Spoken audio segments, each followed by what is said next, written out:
네, 안녕하세요. 반갑습니다. 오늘도 예배하러 이 자리에 나오신 여러분, 또 집에서 온라인으로 함께 예배를 드리고 있는 친구들 모두 환영하고 축복합니다.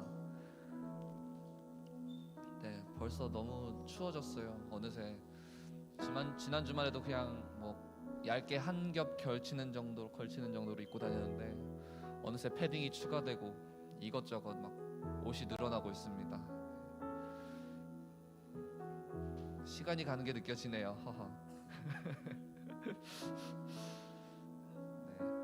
네. 날씨가 추워도 비가 와도 바람이 불어도 눈이 와도 오늘도 동일하게 우리와 함께 하시는 하나님을 찬양하길 원합니다. 네, 함께 찬양하면서 나아가겠습니다.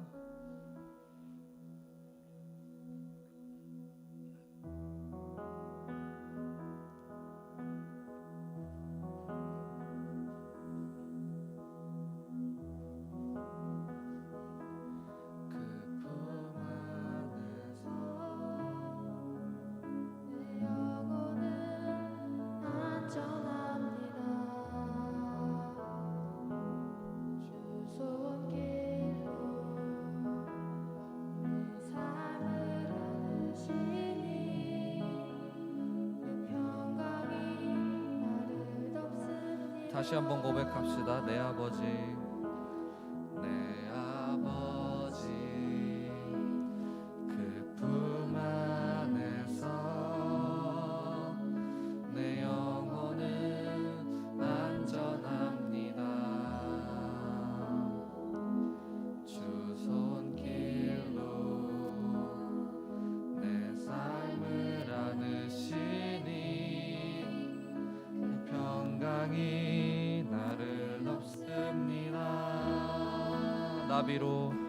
나 비록 넘어지면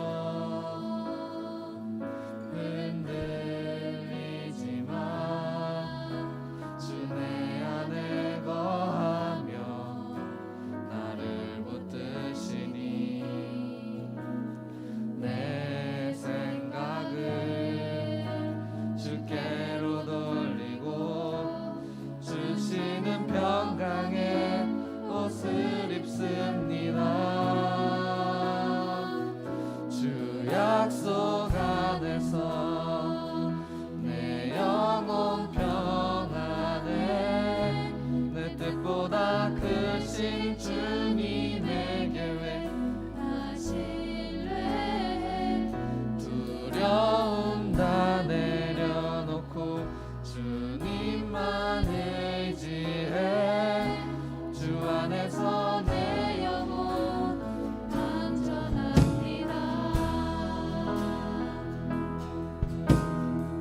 다시 한번 찬양합시다. 내 아버지, 내 아버지, 그 품 안에서 내 영혼은 안전합니다. 주 손길로 내 삶을 안으시니 그 평강이 나를 다시 한번 찬양합시다. 내 아버지, 내 아버지, 그 품 안에서 내 영혼은 안전합니다.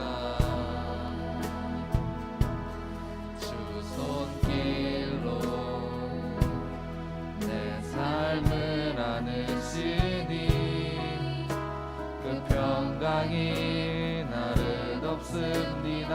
나 비록 넘어지면 흔들리지만 주 내 안에 거하며 나를 붙드시니 내 생각을 주께로 돌리고 주시는 평강에 옷을 입습니다. 주야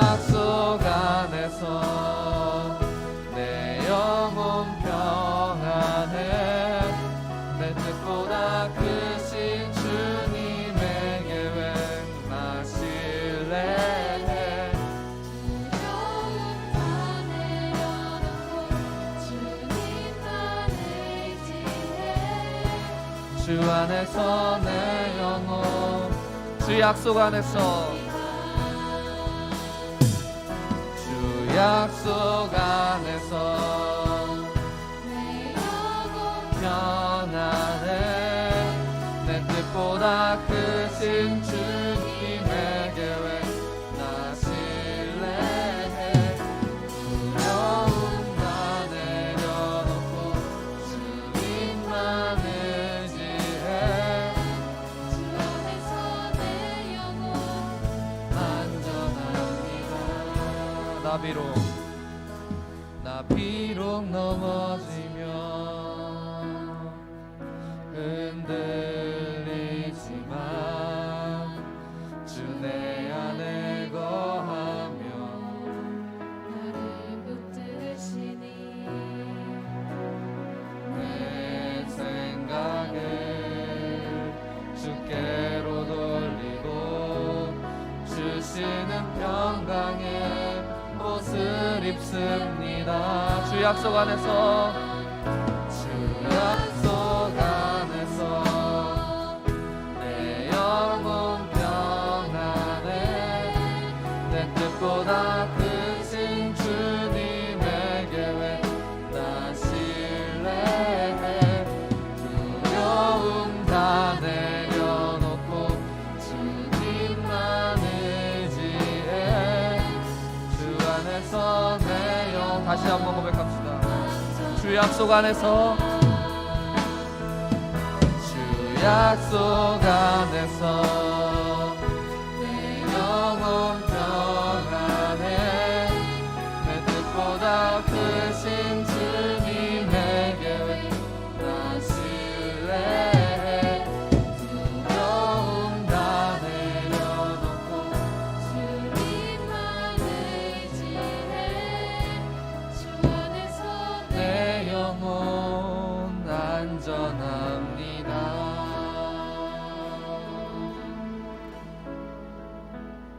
아멘. 네, 이어서 신나게 계속 하나님을 찬양하겠습니다.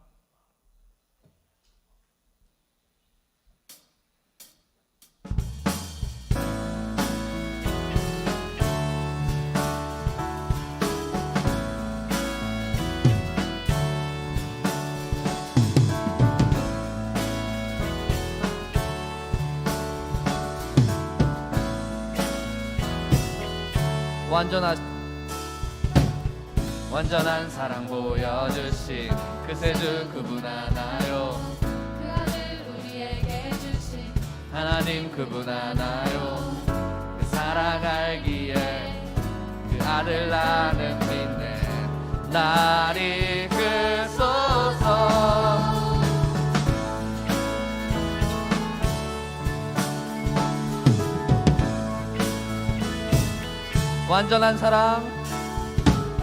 완전한 사랑 보여주신 구세주 그분 하나요 그 아들 우리에게 주신 하나님 그분 하나요 그 사랑 알기에 날이 크소 예수 좋은 내 친구 예수 좋은 내 친구 내 곁에 계시네 영원히 변치 않네 예수 좋은 내 친구 내 곁에 계시네 영원히 변치 않네 예수 좋은 내 친구 내 곁에 계시네 영원히 변치 않네 예수 좋은 내 친구 내 곁에 계시네 영원히 변치 않네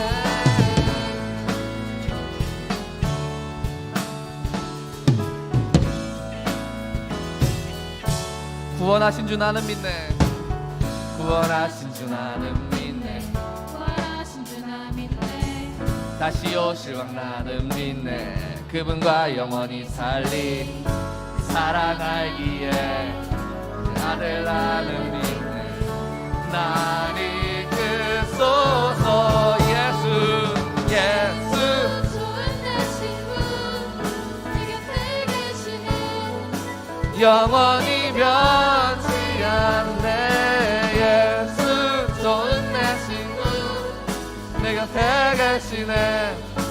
영원히 예수 좋은 내 친구, 예수 좋은 내 친구 내 곁에 계시네. 영원히 변치 않네. 예수 좋은 내 친구 내 곁에 계시네. 영원히 변치 않네.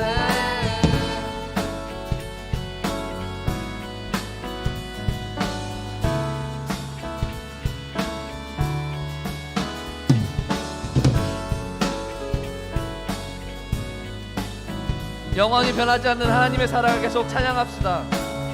영원히 변치 않네. 영원히 변치 않네. 영원히 변치 않네. 영원히 변치 않네. 영원히 변치 않네. 영원히 변치 않네. 영원히 변치 않네. 아멘. 영원히 변치 않네.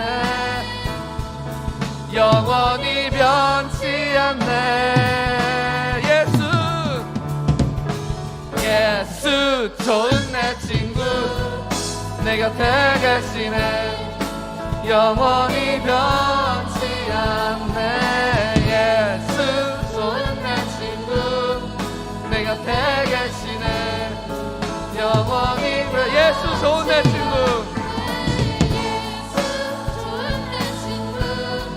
내 곁에 계시네. 영원히 변치 않네.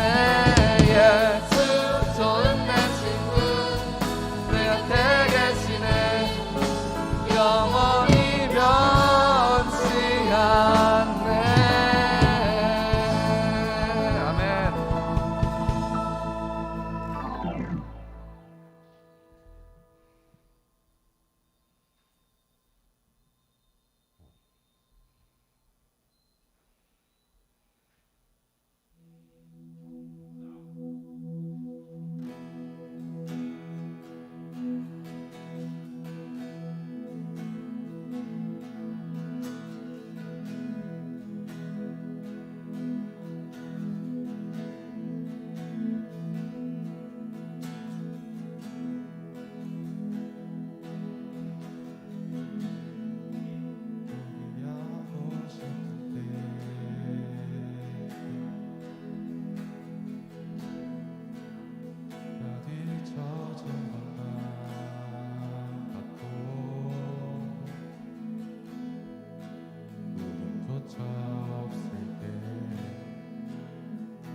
세상에 소리가 들리네.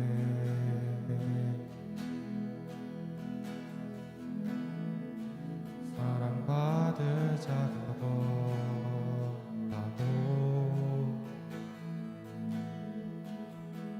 할 수 없다고.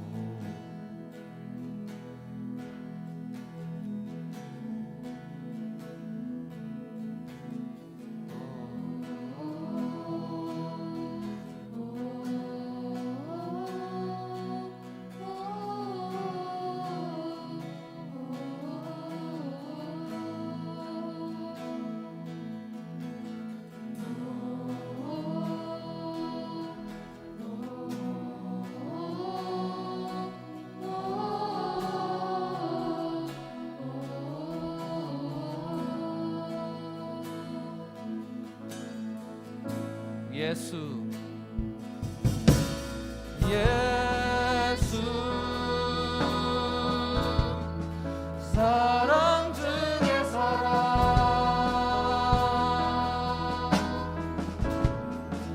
오늘 우리 가운데 오셔 우리를 안아주시네.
사랑 날 자유케 하네. 그 사랑 지금 우리 가운데. 사랑 두려운 것 없네. 사랑 날 자유케 하네. 그 사랑 지금 우리 가운데. 사랑 두려운 것 없네. 사랑 두려운 것 없네. 사랑 날 자유케 하네. 그 사랑 지금 우리 가운데. 사랑 두려운 것 없네. 사랑 날 자유케 하네. 그 사랑 지금 우리 가운데. 예수 십자가 무덤지나 승리하셨네. 예수 영원한 나의 사랑 날 사랑하시네. 예수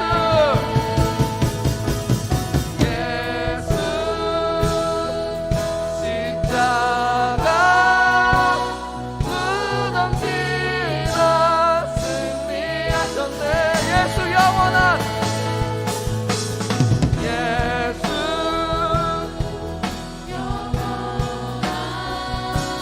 나의 사랑 날 사랑하시네. 네, 이 시간 함께 우리가 기도하길 원합니다. 우리가 방금 고백한 이 찬양의 가사처럼 하나님이 여전히 우리를 사랑하십니다. 그 무덤을 지나서 우리를 사랑하시고 오늘 이 시간도 여전히 우리와 함께 하십니다. 이 시간 함께 기도할 때 그런 하나님의 사랑을 나도 알기 원한다고, 나도 그 사랑을 경험하기 원한다고 함께 기도하셨으면 좋겠습니다. 함께 기도하고 대표 기도자 학생 나와서 기도해 주시겠습니다. 기도하겠습니다. 주님, 우리가 그 사랑을 알기 원합니다. 우리를 사랑하시는 예수님의 그 사랑을 우리도 경험하기 원합니다. 주님, 예배 가운데 온전히 그 사랑을 경험하게 하시고 주님, 온전히 그 사랑을 알게 하셔서 주님, 우리가 그 사랑 가운데 젖어들게 하여 주옵소서. 주님, 내가 지쳐있을 때도, 주님, 내가 쓰러져 있을 때도 주님, 여전히 언제나 동일하게 나를 사랑하시는 주님의 그 사랑을 우리가 경험하게 하여 주옵소서. 주님이 지금도 이 순간도 우리를 사랑하십니다. 이곳에서 예배드리는 우리들도, 또 집에서 예배드리는 친구들도 또 동일하게 주님이 우리를 사랑하시는 우리가 너무나도 사랑합니다. 주님, 이 예배 가운데 그 사랑을 더 깊이 경험하게 하여 주옵소서. 여전히 우리를 사랑하시는 당신의 그 사랑을 더 깊이 경험하게 하여 주옵소서. 주님, 우리도 주님을 사랑하고 우리도 주님께 우리의 사랑을 고백하는 자들이 되게 하여 주옵소서. 동일하게 하여 주옵소서.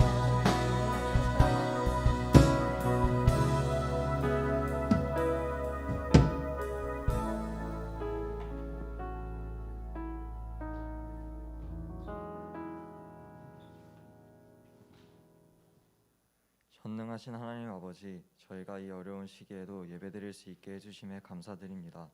오늘 교회에 참석하지 못하거나 온라인으로 예배 참석하시는 분들께도 주님의 은혜와 축복이 있기를 원합니다. 코로나 확진자가 점점 늘어나고 있는 데다 수능과 시험마저 코앞까지 다가왔습니다.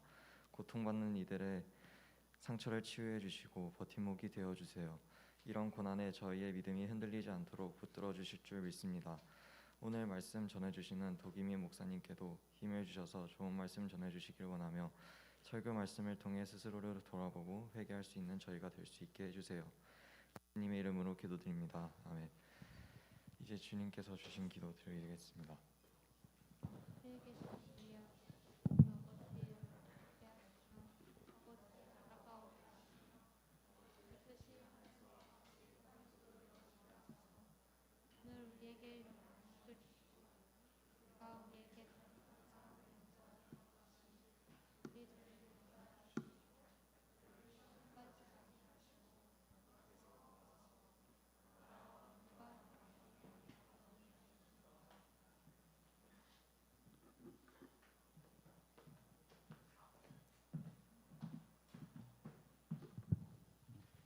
주 앞에 올려드리는 헌금 함께 찬양으로 봉헌드리기 원합니다.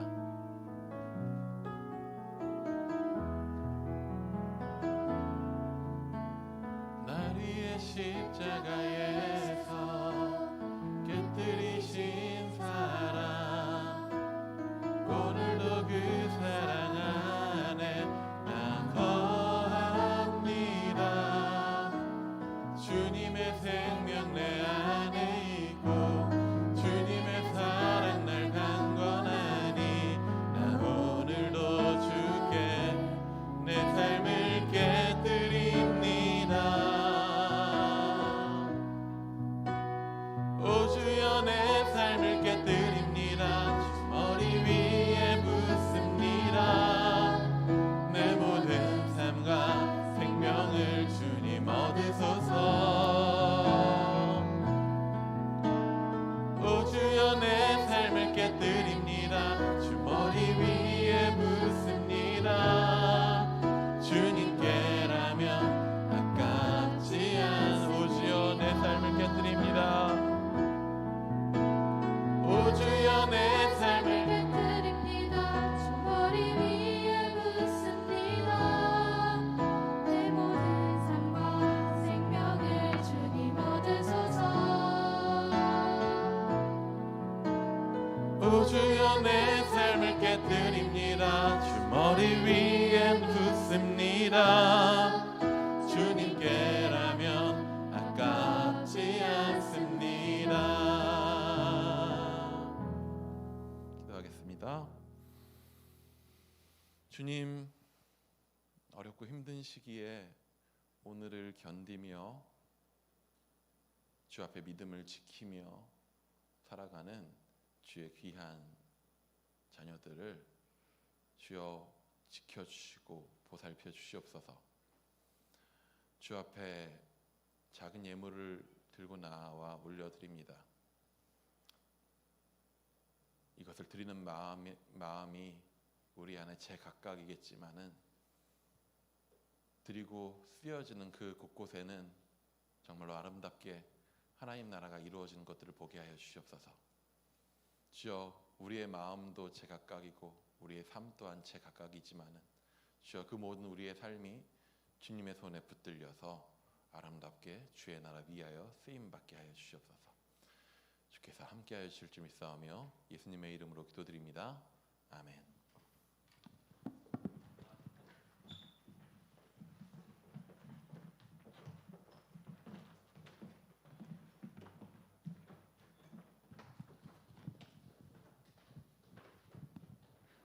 여러분들 오늘도 이렇게 나와주신 우리 남학생 여러분들 환영하고요.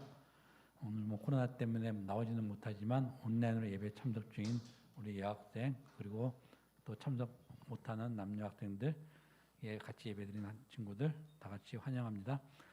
코로나 방역 단계가 지금 1.5단계로 격상이 돼서 이번 주일부터 또 이전처럼 우리가 남학생, 여학생 이렇게 좀 나눠서 하고 있습니다. 더 이상 이제 방역 단계가 안 올라가기만을 바라고 있는데요. 요즘 뭐 확진자 수가 계속 늘어나고 있어서 또 이제 2단계로 올라갈까 걱정되는데 또 2단계로 올라가게 되면 저희가 또 더 이제 인원이 줄어들어서 다시 공지를 할 예정이고요. 여러분들 이제 그 평소 생활할 때 코로나 안 걸리는 게 되게 중요하잖아요. 항상 얘기하지만 이 마스크 쓰는 거랑 그 손 씻는 거 이거 두 가지만 잘해도 거의 감염 예방이 잘 되니까 여러분들 꼭 실천해 주시기 바라고요. 뭐 턱스크라든가 이런 마스크 하지 마시고 마스크 항상 잘 써주시기 바랍니다. 그리고 이제 오늘 고3 친구들이 그렇게 많지 않은데 점점 이제 수능 날짜도 가까워지고 하는데 저희가 특히나 어저께도 뭐 사실 임용고사 때문에 코로나랑 겹쳐가지고 많이 문제가 있었는데 우리 고3 학생들 수능 보기 전까지 이제 2주 정도 남았는데 한 3주 정도 남았네요. 2주 남았는데 채 안 남았는데 여러분들 수능 끝나기 전까지 특별히 고3 친구들 건강관리 유의해 주시기 바랍니다. 그리고 오늘 말씀 봉독은 우리 강건 친구 나와서 해주시겠습니다.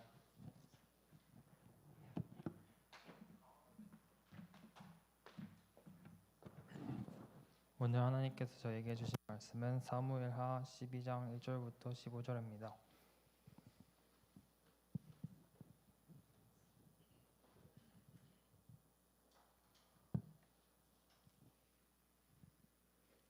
다 자신인 줄 알고 제가 한 절 여러분이 한 절 교독하시겠습니다. 여호와께서 나단을 다윗에게 보내시니 그가 다윗에게 가서 그에게 이르되 한 성읍에 두 사람이 있는데 한 사람은 부하고 한 사람은 가난하나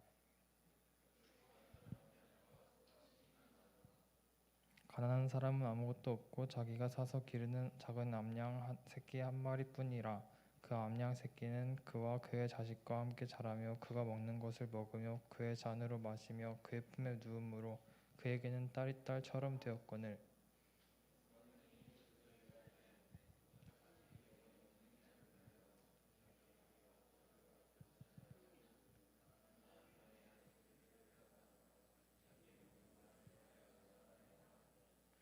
다윗이 그 사람으로 말미암아 노하여 나단에게 이르되 여호와의 살아계심을 두고 맹세하노니 그 일을 행한 그 사람은 마땅히 죽을 자니라.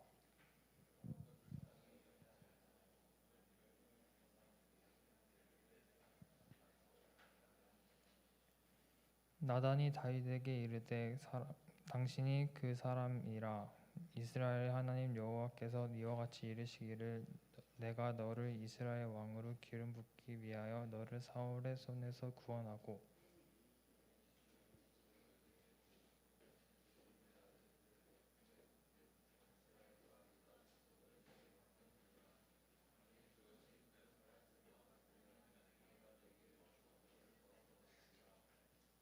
그러한데 어찌하여 내가 여호와의 말씀을 업신여기고 내가 보기에 악을 행하였느냐. 내가 칼로 햇사람 우리아를 치되 암몬 사람 자손의 칼로 죽이고 그의 아내를 빼앗아 내 아내로 삼았도다.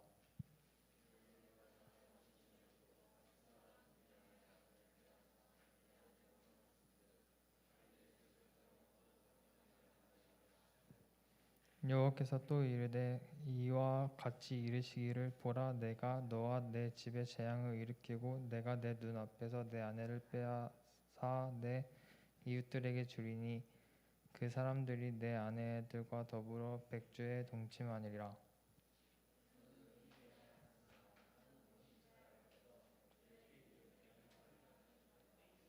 다윗이 나단에게 이르되 내가 여호와께 죄를 범하였노라 하매 나단이 다윗에게 말하되 여호와께서도 당신의 죄를 사하셨나니 당신이 죽지 아니하려니와.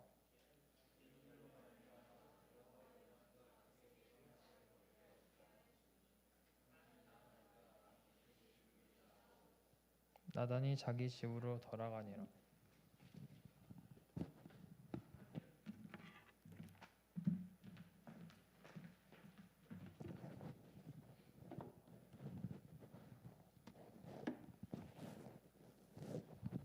나누고자 한 구절이 15절 상반절까지가 맞습니다. 강권이 딱 적당하게 끊어 읽어주셨고요. 그 보신 분들은 아는 사람들은 알겠지만은 이제 13일 됐죠. 13일 전에 그 우리 애가 다쳤어요. 애가 그 건방지게 주머니에 손 넣고 생기다가 그 어린이집에서 나오는 길에 턱이 있었는데 주머니에 손 넣고 가다가 넘어졌어요. 넘어져서 턱으로 착지하게 된 거죠. 팔이 주머니에 있으니까. 그래서 턱이 찢어졌어요. 그래서 응급실 찢어져가지고 피가 철철 나고 처음에 찢어졌을 때는 많이 찢어서 안쪽에 뼈까지 보이는 정도로 찢어졌더라고요. 그래서 그걸 들고 일산백병원 갔는데 따로 지금 그 성형외과 전문의들이 퇴근했기 때문에 따로 지금 할 수가 없는 상황이다라고 해서 그 신촌 세브란스까지 가서 그날 밤 11시 넘어가지고 병원에서 나왔어요. 거기서 꼬매고 수술을 다 하고 나왔죠. 그날 이후로 희윤이는 우리 딸은 주머니에 손을 넣으면 혼나요. 혼난다기보다는 경고를 받죠. 주머니에 손 넣지 말라고. 주머니에 손 넣고 다니다가 또 넘어지면 또 병원에 가야 되고 엄마랑 또 응급실 들어갈 때 떨어져 있어야 되고 하는 그 상황들 이야기하면서 근데 그럼에도 불구하고 계속 손을 넣는다면 아마 혼나겠죠. 지금 잘 나가고 있는 거죠? 오케이. 예. 그런 면에 있어서 그날 이후로 희은이한테 있어서 주머니에 손을 넣는 것은 죄가 되었습니다. 희은이는 주머니에 손을 넣으면 안 돼요. 왜냐하면 그 행동은 자신의 몸을 해칠 수 있기 때문이죠. 희은이가 우리 딸이 더 혼나는 죄가 있어요. 더 많이 혼나는 일이 있어요. 뭐냐면 그 애가 깨무는 버릇이 좀 있어요. 깨무는 버릇이 좀 있었어가지고 뭐 얼마 전에 내 손가락을 씹어버린 거는 물론 그 햄버거를 씹다가 같이 씹어버린 거긴 하지만은 어떻게 보면 얘한테 있어서 깨무는 거는 애정의 표현이었을지도 모르겠지만은 사실 애한테 깨물려 봤어요. 아파요. 꽤 아파요. 사람 많은 곳에서 비명을 지를 수 있을 만큼 아파요. 근데 문제는 뭐냐면은 애정의 표현이든 뭐든 간에 이 깨무는 것은 자기 몸을 해치는 것을 넘어서서 다른 누군가의 몸을 해칠 수 있는 행동인 거죠. 누군가를 해칠 수 있는 행동이란 말이에요. 그래서 더 많이 혼나요. 누군가를 해칠 수 있는 행동이 습관된다라는 건 뭘 의미해요? 이 아이는 사람들이 함께 살아가는 사회 속에서 위험한 존재가 되고 누군가로부터 거기 적응하지 못하고 따돌림 받을 수 있는 그런 행동을 하게 된다는 걸 의미하는 거거든요. 그래서 깨물면 많이 혼나요. 과거에 아내랑 이런 이야기도 나눠본 적이 있어요. 만약에 희윤이가 여러분만한 나이가 됐어요. 학교에 갔어. 근데 희윤이가 학교에서 그렇게 생활하는지 몰랐는데 어느 날 선생님한테 연락이 오는 거죠. 희윤이가 반에 있는 학생들을 많이 때렸습니다. 희윤이가 덩치도 좀 있거든요. 사실 나 닮아서 많이 때렸습니다. 학폭 가해자가 돼버린 거예요. 아이들을 몰아가지고 아이들을 이용해서 한 친구를 따돌렸습니다. 학폭 가해자가 된 거예요. 그러면 어떻게 할까? 어떻게 해야 될까요? 그러면은 우리 애가 학폭 가해자가 됐어. 어떻게 해야 될까? 여러분 뭐 애를 낳을지도 안 낳을지도 모르는 판에 내가 그게 무슨 상관이냐라고 할 수 있겠지만 다들 여러분 부모님은 되게 고민할 수 있는 지점이에요. 어떻게 하면 좋을까요? 우리는 그때 그런 얘기를 했었던 것 같아요. 좀 가볍게 쉽게 생각해서 더 깊이 뭐 얘기를 나누진 않았지만은 내가 먼저 발벗고 나서서 그 학교에서 전학 보내버리겠다 였어요. 걔가 힘을 휘두를 수 있는 상황과 남을 피해 입힐 수 있는 상황에서 걔를 떼어내서 도리어 걔가 소외될 수 있는 곳으로 옮겨버리겠다라고 하는 거죠. 사실 지금 이야기한 내가 희은이에 대해서 갖고 있는 희은이의 잘못들과 실수들과 죄를 다루는 나의 방법은 여러분한테 있어서는 굉장히 익숙하지 않은 입장일 수 있어요. 왜냐하면 부모가 돼본 적은 없으니까.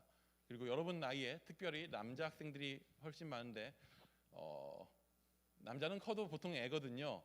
보통 나를 키우는 부모님의 마음이 어떻겠구나라고 하는 것들을 상상하고 생각하기는 쉽지 않아요. 뭐 비슷하게 생각해 볼 수 있는 건 RPG 게임 할 때일까요? 내가 키우는 캐릭터가 더럽게 못 클 때 그 답답함, 애정은 있는데 답답해. 좀 그런 게 비슷할까? 근데 오늘 우리가 함께 읽은 본문이요. 솔직히 19금 걸고 싶어요. 어차피 19세 미만으로는 이해하기 쉽지 않은 내용일 수 있겠구나라는 마음이 들거든요. 근데 그 내용을 조금이라도 잘 이해하려면 어떤 입장이 필요하냐면은 부모의 입장에서 어떻게 죄를 다룰 수 있을 것인가 라고 하는 지점을 좀 우리는 생각해 보면서 볼 필요가 있거든요. 오늘 내용을 좀 간단하게 살펴보면 그렇습니다. 다윗이요 죄를 졌어요. 지난주 설교 말씀이었죠. 다윗이 죄를 졌어요. 제목을 현대식으로 풀어서 하면 위력에 의한 강간, 위력에 의한 성폭력, 그리고 살인 교사죠. 자신의 부하의 아내였던 밧세바를 취했고 그 사실을 숨기기 위해서 그녀의 남편이었던 우리아를 전장 가운데서 죽도록 그 군대 사령관한테 시켰습니다. 그리고 시간이 흐릅니다. 다윗이 생각하기에 모든 나의 잘못이 덮였구나라고 묻혔구나.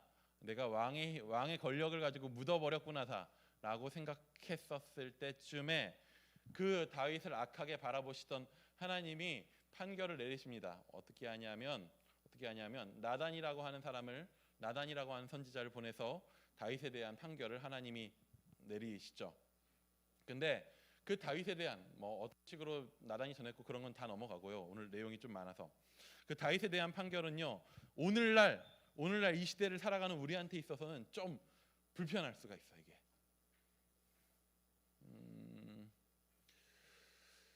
강간 및 살인 교사는 대충 몇 년 받을까요?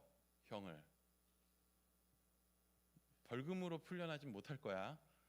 몇 년 정도 받을까요? 사실 나 이거 찾아보고 싶었는데 이거 못 찾겠더라고. 나는 이렇게 한 가지 범죄만 있으면 되는데 두 가지가 있으니까 이거 아까 교사들끼리 모여서 잠깐 이야기했는데 부장님은 무조건 10년 이상은 받을 겁니다라고 이야기하더라고요. 그래 10년형 이상 다윗한테 하나님이 10년을 때렸어. 여러분 다윗이 한 행동에 대해서 그 정도 형량이면 괜찮겠어요? 만족하겠어요? 10년 주면? 아니에요? 어느 정도 줘야 될 것 같아요? 30년. 30년이라고 하는 감이 없죠.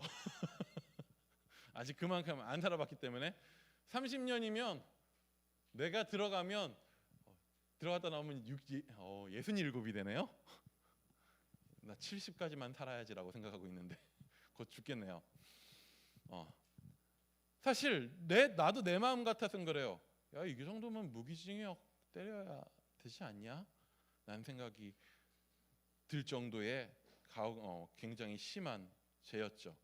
근데 확실한 건 뭐냐면 요즘 시대에는 10년 그 정도로 사람들이 만족하지 않을 거란 말이에요. 만약에 요즘 이런 사건이 벌어졌어. 누군가가 자신의 위력을 가지고 누군가를 성폭행하고 그리고 그 죄를 덮기 위해 살인 교사를 했어. 그러면 100% 이거는요 뉴스에 날 거예요. 뉴스에 나면 우리는 그 뉴스를 어디에서 접하죠? 네이버. 네이버 누구예요? 다음에서 접하시는 분? 페북에서 접하시는 분? 예. 등등 기타 등등 뉴스를 접할 거예요. 100%. 이 정도 뉴스면 자극적이거든. 되게 자극적이잖아. 접속할 거예요. 그러면은 대한민국의 대부분의 사람들은 판사시기 때문에 판결을 자기 나름대로 댓글로 달 거예요. 그러면 100% 내가 생각하기에 100% 거기에 달릴 법한 예상 댓글이 있어요. 어떤 댓글 달릴까, 준용아? 무기징역 또 사형 넌 왜 한 가지 입장만 취해? 판사잖아. 사형 또 100% 어떤 댓글이 달릴 거냐면 지가 한 대로 똑같이 당하게 해줘야 된다라고 하는 댓글들이 보통 이런 데에 달리게 돼요.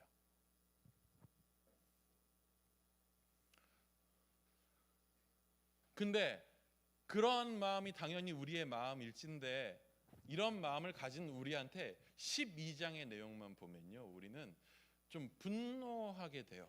왜냐하면 무엇이 됐든 뒤에 어떤 내용이 나오든 간에 12장에서 분명하게 나오는 내용이 뭐냐면 용서하셨다는 거예요.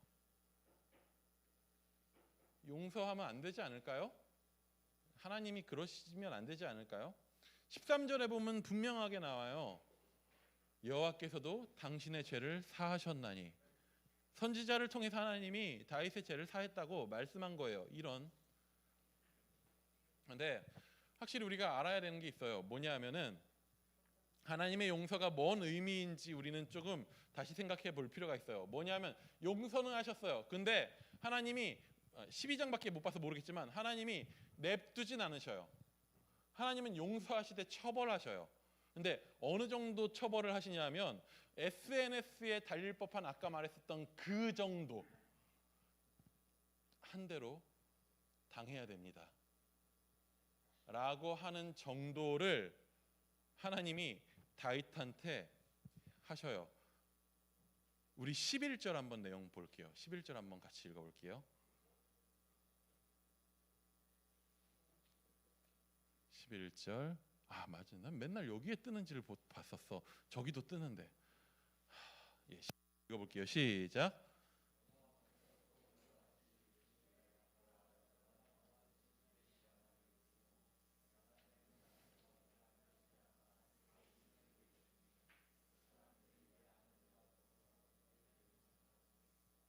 예, 너의 집안에 재앙을 일으킬 거야. 그리고 내가 네 눈앞에서 너의 아내들이 빼앗겨서 이웃들에게 흩어지는 것을 보게 될 거야. 넌 그 짓을 몰래 했지만 너에게 일어날 그 일은 백주에 사람들이 다 보는 낮에 일어나게 될 거야. 그리고 여러분, 뒤에 부분 나중에 보면서 알게 되겠지만 실제로 다윗은 이 모든 일을 당해요. 자신의 첫째 아들이 자신의 배다른 여동생을 성폭행합니다. 다윗의 자식들 안에서 일어나는 일이에요.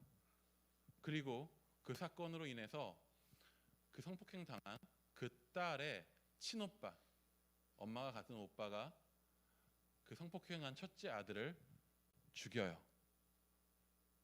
다윗의 아들, 딸들 사이에는 이러한 일들이 벌어져요.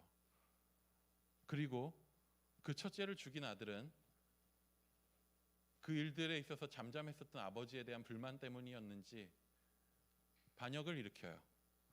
반역을 일으켜서 아버지를 내쫓고 아버지를 죽이겠다고 쫓습니다. 그리고는 그는 아버지의 첩들을 다윗성, 그 수도의 성의 옥상에서 다 범해요. 백주에 진짜 그런 일이 벌어진 거죠.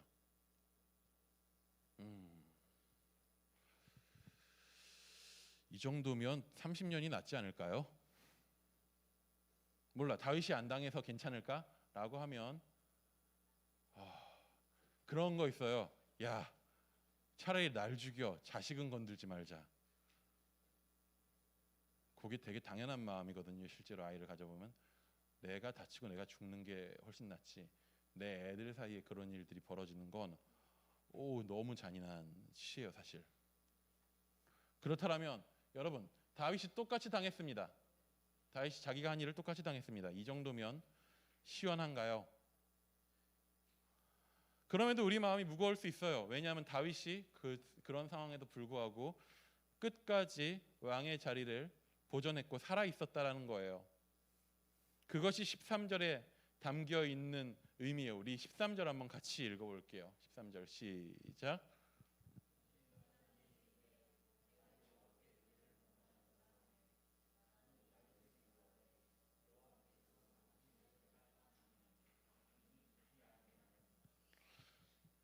하나님이 여호와께서 다윗을 용서하셨대요.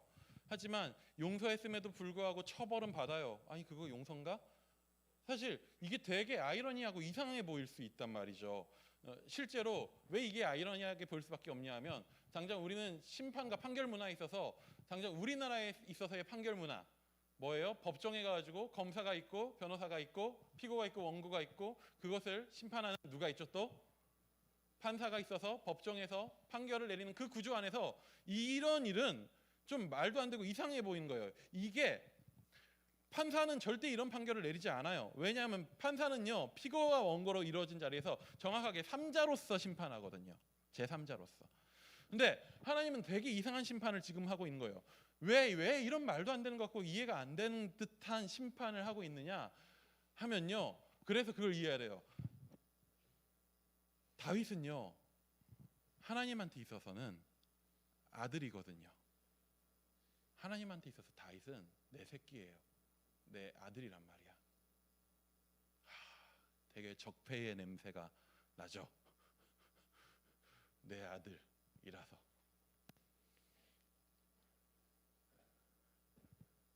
오늘 본문은요, 철저히 하나님 입장에서 봐야 돼요. 만약에 이거 너무 이게 19금을 달아야 된다는 이유가 상상하기 너무 끔찍하고 잔인해서 그래요. 민현아, 다윗이 한 정도의 죄를 그냥 상상만 하는 거야. 네가 그렇다는 게 아니라 다윗이 한 정도의 죄를 네가 졌어. 민현아, 왜 그랬어? 네가 졌어. 근데 너의 그 죄에 대해서, 잘못에 대해서 이제 심판을 내려야 되는데 그 판사가 너희 아빠야. 아빠는 어떤 판결을 내릴 것 같아?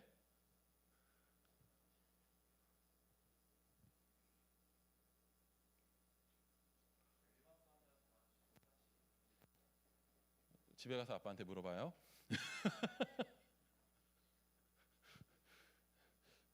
못 그럴 거예요. 아니, 하긴 할 거야. 판사 자리에서 할 수 있는데 어떻게든 또 다른 수를 또 쓰시기도 하실 거예요. 쉽지 않습니다. 하나님한테 있어서는 다윗이 아들이었어요. 굉장히 특별한 아들이었단 말이에요. 그냥 아버지와 자식 관계로 한번 생각해 봅시다. 하나님한테 있어서 다윗이 왜 그렇게 특별하고 중요했느냐 하면요, 여러분, 이게 좀 설명이 좀 많아지지만 잘 들어보세요. 하나님이 세상을 지으셨어요. 세상을 만드셨어요. 하나님이 다 지었단 말이야. 너무나도 소중하게 생각하고 아름답게 지었어. 그 세상을 너무나도 사랑했어. 그리고 그 세상을 다스릴 존재로 누굴 세웠냐 하면은 자신과 똑같이 자신의 형상을 닮은 존재를 만드셨어요. 그 사람이라고 하는 자신과 비슷한 존재를 통해서 자신의 자식이죠, 사실. 내 형상을 따라 지었으니까. 자식을 통해서 그 세상을 다스리게 했단 말이에요. 근데 문제가 발생해. 그 자식이 욕이 아니라 그 아이가, 아담이, 하와가 하나님을 버리고 반역을 했어. 그들이 떠나가 버렸어. 그러면서 그들이 죄를 짓고 세상이 어떻게 되냐면 그때부터 망가지기 시작해요. 작살나기 시작해요. 내 새끼가 죄를 져서, 내 자식이 죄를 져서 내가 아름답게 만든 세상을 작살내고 있었단 말이야. 그리고 지들끼리도 막 싸워. 지들끼리도 죽이고 막 헐뜯고 경쟁하고 이기겠다고, 내 발밑에 두겠다고 싸워.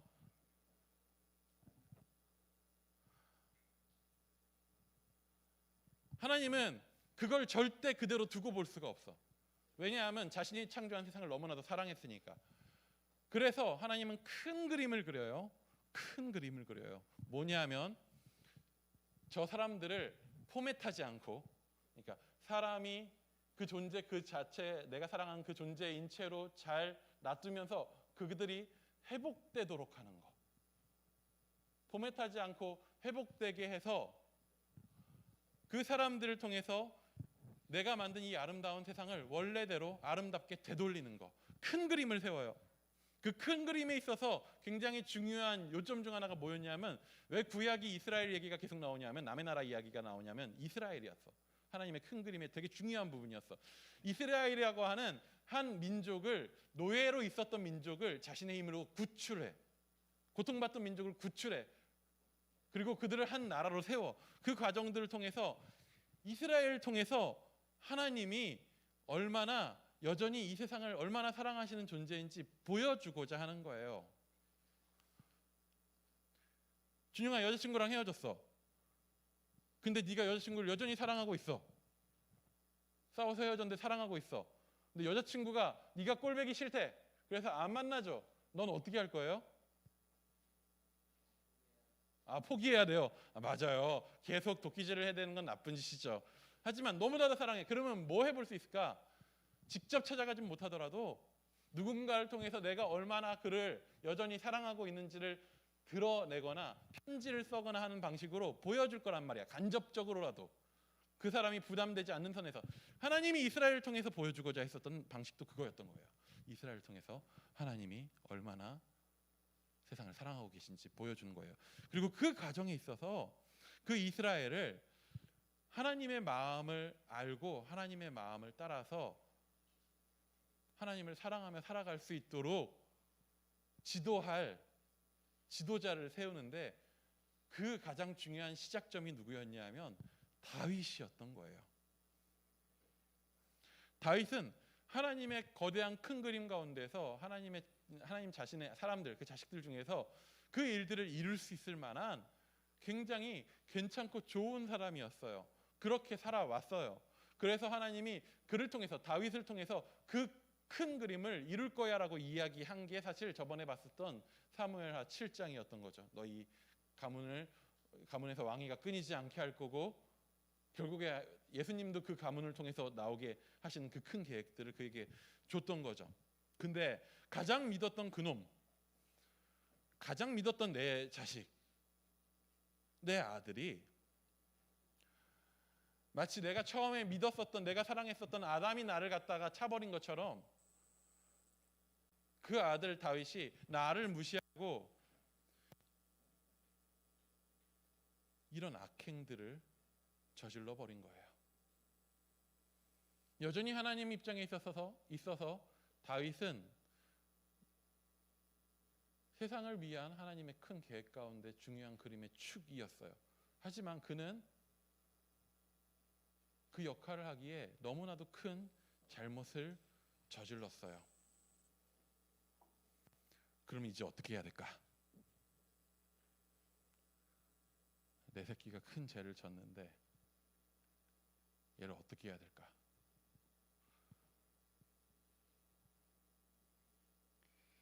사실 그렇기 때문에 아까 처음에 말했었던 희윤이 얘기를 좀 했었던 거예요. 이걸 이해하려면요, 그 마음을 좀 이해해야 되거든요. 아빠의 마음.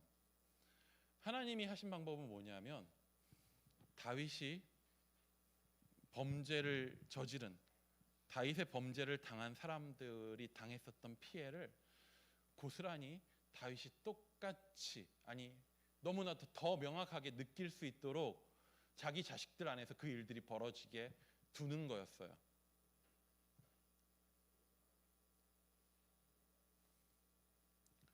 그렇다면 한편으로는 아니 내 자식인데 또 어떻게 그렇게까지 할 수 있을까라는 생각이 들기도 해요. 희윤이가 만약에, 우리 딸이 만약에 나이가 좀 들어가지고 자기보다 한 2살 어린 애를 갖다가 때려요. 주기적으로 때립니다. 가끔씩 필요할 땐 돈도 뜯어요. 그리고 가끔 지가 화나면 정말 화난 만큼 죽도록 걔를 때려요. 그래서 걔가 막 다치고 막 피를 흘리고 그렇게 됩니다. 내 딸이, 내 아들이 만약 그런 짓을 한다면 어떻게 해야 될까요, 건아? 어떻게 하면 좋을까? 혼내요. 뭐 그래도 가족이니까 가까운 관계로 해봅시다. 우성이가 그랬어. 어떻게 막 너도 똑같이 막 때려? 너도 때린 만큼 맞아봐라. 아프냐? 똑같이 하면 돼요? 그럼 어떻게 할 거야? 생각보다 하나님이 되게 고민스러운 자리에 있어요. 근데 더 큰 문제는 뭔지 알아요? 우성이가 때린 애가 다나야. 아니구나, 반대가구나. 너네 집은 우성이가 다나를 못 때리는구나. 근데 예를 들어서 우성이가 때린 애가 지 동생이야. 희윤이가 때린 애가, 그렇게 죽도록 때린 애가 희윤이 동생이야. 친동생이야. 그럼 내 딸이잖아. 걔도 내 애잖아. 그거 어떻게 해야 돼? 어떻게 할까요? 어떻게 할까요?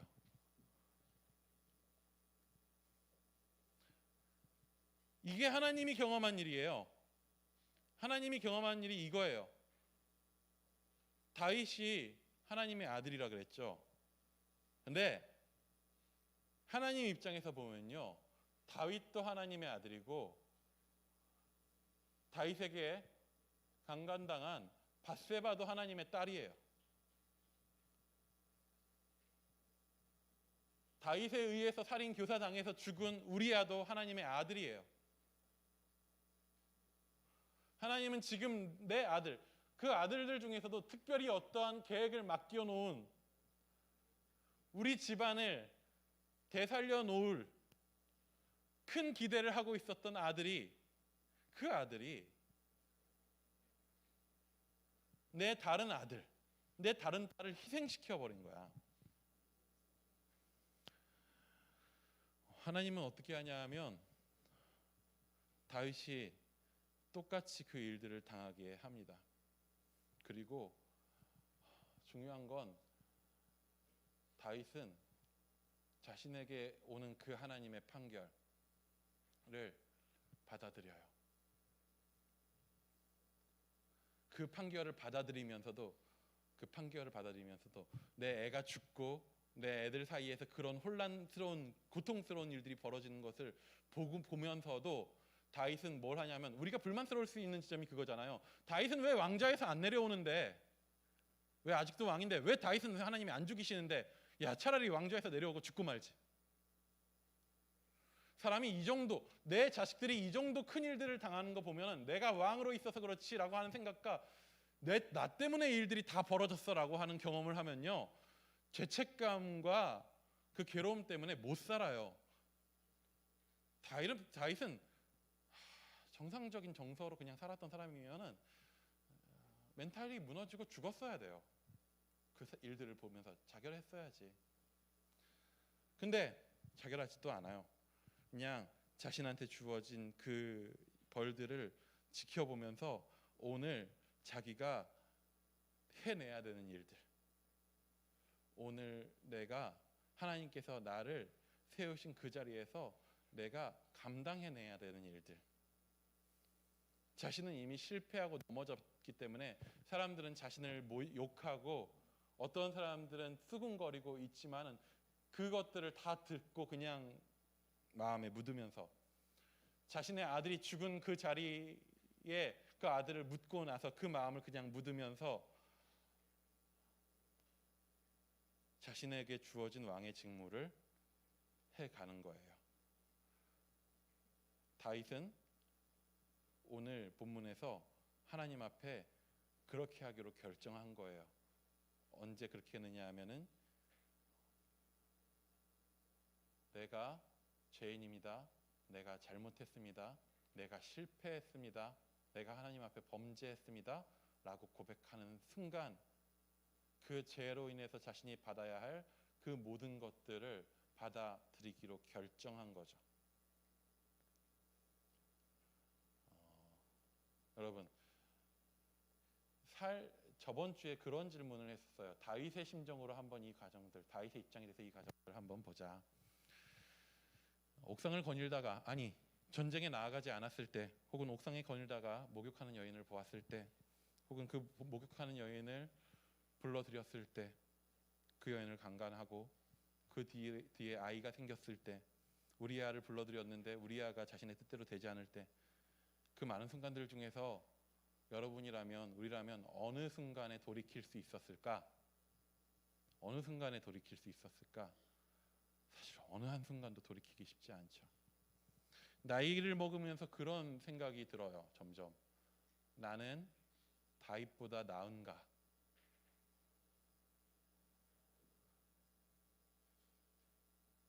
쉽게 비난할 수 있는 이 다윗보다 나는 나은 선택을 하는 사람인가? 나이를 먹어간다라는 거, 세상에서 오래 살아간다라는 거는 약간 그런 의미를 갖고 있는 것 같아요. 죄를 많이 져. 죄책감이 늘어나. 둘 중 하나예요. 내 죄책감에 짓눌리던가 혹은 남 탓하던가. 지금도 우리 그렇게 할 겁니다. 대부분의 사람들 남 탓하죠. 댓글에 세상이 문제고 정부가 문제고 뭐가 문제고 뭐가 문제고. 나도 그 세상 안에 끼어서 함께 죄짓고 살아가는데, 혹은 양심에 찔려서 내 죄를 탓하고 쌓여가는 내 죄를 바라보다 보면, 야, 내가 살아도 되는 인간인가? 내가, 혹은 우리가 그리스도인이라면 더더욱 내가 이러고도 예수 믿는 사람인가?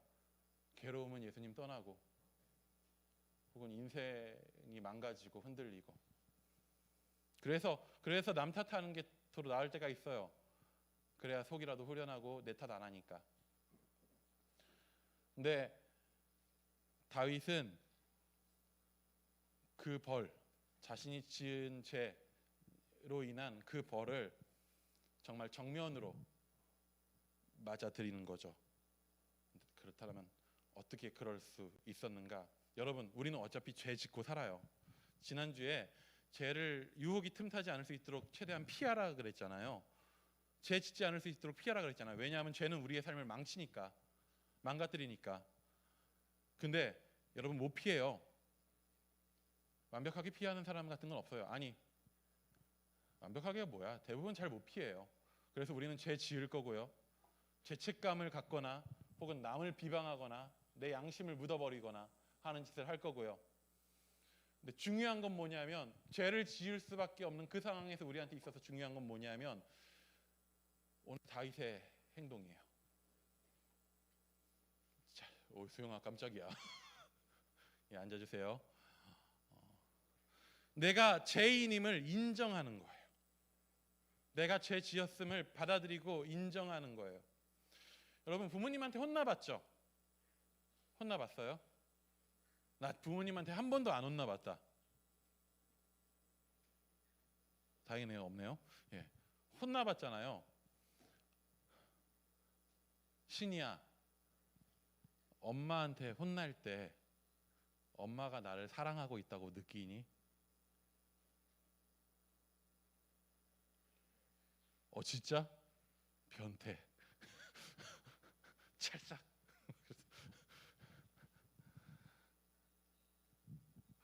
다윗이 하나님 앞에 자신의 죄를 인정하며 그 모든 벌들을 받으면서도 그 자리에서 견디고 그날을 자신의 역할들을 감당하고 그날들을 살아갈 수 있었던 이유는 뭐냐면요. 다윗은요. 예, 수영아 유튜브 끄시고요. 견딜 수 있었던 이유는 뭐냐면요. 다윗은요. 자신의 죄를 인정하고 자신이 가망 없는 왕, 이제 실패해버린 왕이라는 그 마음이 있음에도 불구하고 그 안에서도 여전히 자신에게 그 벌을 내리시면서도 나를 용서한다 하시고 나를 버리지 않으시고 나를 여전히 사랑하고 계신, 나를 혼내면서도 마음 아파하고 있을 하나님이 보였거든. 왜냐하면 다윗도 깨달았을 걸. 다윗이 자신이 벌 받으면서 자기 자녀들 가운데서 그런 끔찍한 일들이 벌어지는 것을 보면서 다윗이 깨달았을 거예요. 아, 내가 하나님한테 한 짓이 저거구나. 그 하나님은 자기 자식들 안에서 믿었던 자식인 내가 그런 사고를 친 거를 보고 견디고 계시는구나. 그러면서도 나를 결국에 그 모든 자녀들을 구원하고 그들을 되찾고 회복시키기 위한 일을 위해서 나를 이 자리 가운데 두시는구나. 나를 견디고 참으시는 분은 내가 아니라 하나님이시구나 라는 거를 느끼는 거지. 그러니까 하나님이 여전히 그럼에도 불구하고 나를 사랑하시고 계시다라고 하는 것들을, 내 죄와 나의 문제와 그 모든 것보다도 하나님의 용서와 이 모든 것의 회복을 향한 하나님의 마음이 더 크기에 오늘을 살아가는 거예요. 예, 어린 친구들한테 우울한 이야기에서 좀 미안하네요. 사실 이런 우울한 이야기를 하는 것 자체가 굉장히 받아들여지지 않을 수도 있어요. 근데 확신합니다. 여러분, 우리는 죄를 지을 거고요. 그 죄 때문에 괴로워할 거고요. 혹은 괴로워하지 않기 위해서 누군가를 해친다거나, 다윗도 그런 사람이 될 수 있었겠죠. 근데 그런 순간이 왔을 때, 죄가 우리를 덮쳤을 때, 죄의 모양이 나를 죄책감으로 괴롭게 하고 우리를 쓰러뜨릴 때에, 내가 죄진 것 때문에 누군가를 욕하고 내가 그냥 아예 악인이 되기로 마음 먹고 하자는 그런 마음이 들 때에, 여러분, 우리가 선택해야 되는 마음은 뭐냐면 오늘 다윗이 하는 행동, 아, 나는 가망 없는 죄인이구나 라는 것을 인정하는 거예요. 나를 사랑하시고 이런 나를 통해서도 놀라운 일을 이루실 하나님이 계시기 때문에 오늘 내가 사는 거구나 를 인정하는 거예요. 예수님을 믿는다는 거는 그걸 인정하는 거예요. 여러분, 낙심될 때, 실패할 때, 넘어질 때 내 모습 자체가 꼴보기 싫다고 느껴질 정도로 나라고 하는 인간이 혐오스러워지게 될 때에 나의 혐오스러움을, 나의 죄인됨을 인정합시다. 그리고 그럼에도 불구하고 나를 사랑하시는 하나님 한 분만 바라볼 수 있는 그런 믿음이, 그런 담대함이, 그런 인내가 우리 가운데 있기를 축복합니다. 우리 좀 같이 찬양하며 하나님 앞에 또 기도하며 나아가기 원합니다.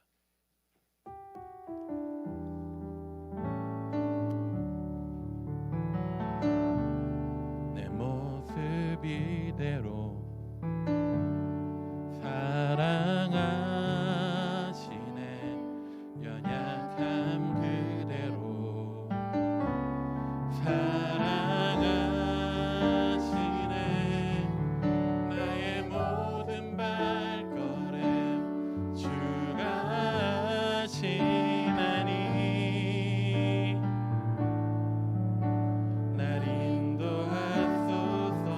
모습 이대로 내 모습 이대로 사랑하시네 연약함 그대로 사랑하시네 나의 모든 발걸음 주가 하시나니 날 인도하소서 주의 날개 아래 거하는 것 주의 임재 안에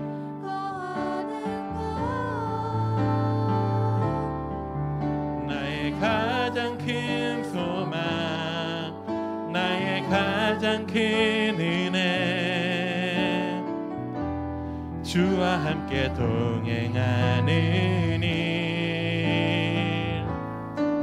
주의 날개 아래 거하는 것 주의 임재 안에 거하는 것 나의 가장 큰 소망 나의 가장 큰 은혜 주와 함께 동행하는 일 우리 좀 지금 이 시간 기도할 때에 오늘 메시지의 내용이 좀 더 어린 친구들한테 이해하기 좀 어려웠을 수도 있을 것 같아요. 사실 하나님의 마음을 공감한다라는 게 참 우리한테 쉽진 않을 수 있을 것 같습니다. 하지만 이거 하나 좀 기억하고 갔으면 좋겠습니다.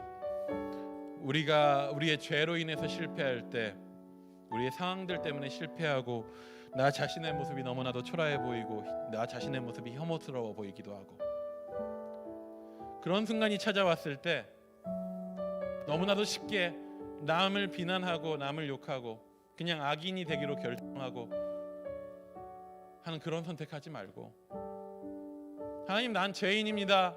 내가 소망이 없습니다. 나는 실패한 자입니다.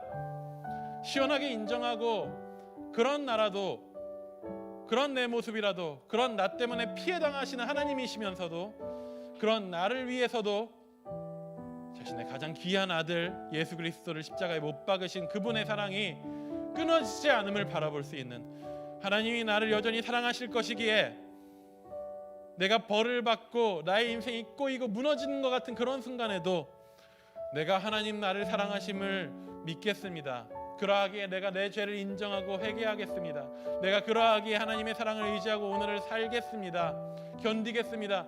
죄인인 아무 소망 없어 보이는 내 인생을 통해서도 놀랍게 사용하실 그 하나님을 신뢰하고 오늘 살아갈 수 있는 믿음 주세요 라고 우리가 지금 이 시간 좀 같이 기도하며 나아가기 원합니다. 기도하겠습니다. 주님 아버지 우리의 실패를 나의 아픔을 내 안에 아무 소망 없음을 주님 아버지 우리가 알게 해 주옵소서. 사람에게 소망이 있다고 희망이 있다고 넌 뭐든 잘할 수 있을 거라고 이야기 들어온 우리한테 있어서 이것이 너무나도 치욕스럽고 무거운 일이지만 하지만 주여 아버지 죄악 가운데에서 넘어질 때 우리가 무너질 때에 나 스스로가 너무나도 초라해 보이고 나 스스로가 너무나도 혐오스럽고 나 스스로가 너무나도 감당되지 않아 어떻게 오늘을 살아가야 할 수 있을지 모를 때에 그래서 차라리 약한 마음 먹고 누군가를 비난하고 남 탓하고 하는 것이 너무나도 쉬운 길처럼 보일 때에 주여 우리가 하나님 바라보게 하여 주옵소서. 죄인된 나의 모습, 혐오스러운 나의 모습을 바라보시면서도 그러한 나를 위하여 자신의 모든 것들을 내어치면서까지 사랑하시는 그 하나님을 바라보게 하여 주옵소서. 하나님이 나를 그렇게 사랑하시는 분이시기에 내가 맞습니다. 내가 죄인입니다. 나에게 아무 소망 없습니다. 나는 실패한 자입니다 라고 고백하는 것이 너무나 무겁고 쉽지 않은 일일지라도 그럼에도 할 수 있는 일이 되는 주의 사랑을 내가 알기에 나를 혼내시면서도 사랑하시는 그 사랑을 알기에 나를 체벌하시면서도 내가 내 인생이 꼬이고 무너지는 것 같은 그 상황 가운데서도 그런 나를 통해서도 하나님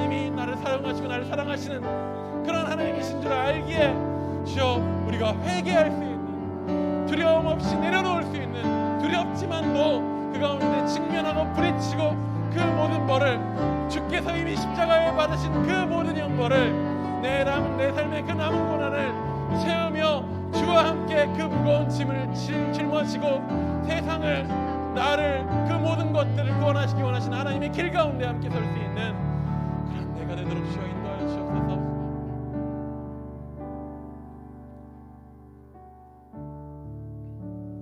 주님,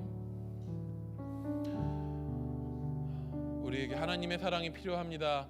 하나님의 사랑이 없으면 오늘 살아내지를 못합니다. 죄가 가득한 세상 가운데서, 문제가 너무나도 많은 세상 가운데서, 죄가 죄인지도 모르고 그저 지을 수밖에 없는 세상 가운데서, 실수가 가득한 내 인생 가운데서, 실패가 넘쳐난 내 인생 가운데서 내가 어떻게 나를 사랑하고 살아갈 수 있겠습니까? 주님, 주님이 나를 얼마나 사랑하시는지 알게 하여 주옵소서.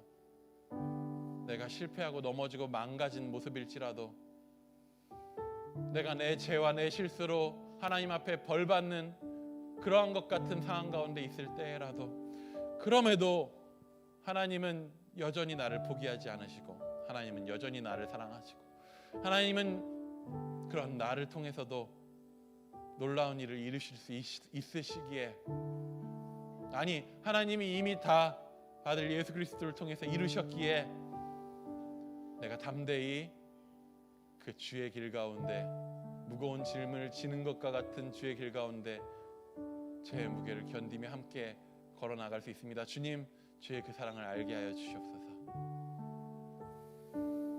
지금은 우리 주 예수 그리스도의 은혜와 하나님 아버지의 놀라운 사랑과 성령님의 교통케 하심이 내 모습 이대로,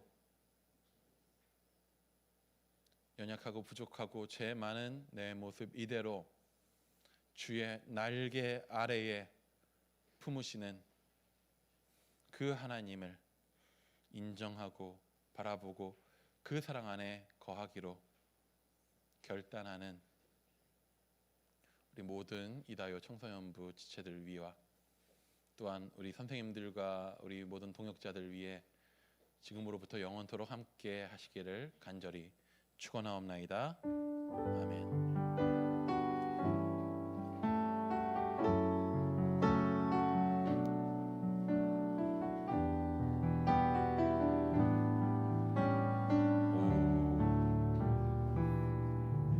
빠른 퇴장 감사합니다. 따로 셀 모임 없습니다. 곧장 흩어질 수 있도록 할게요.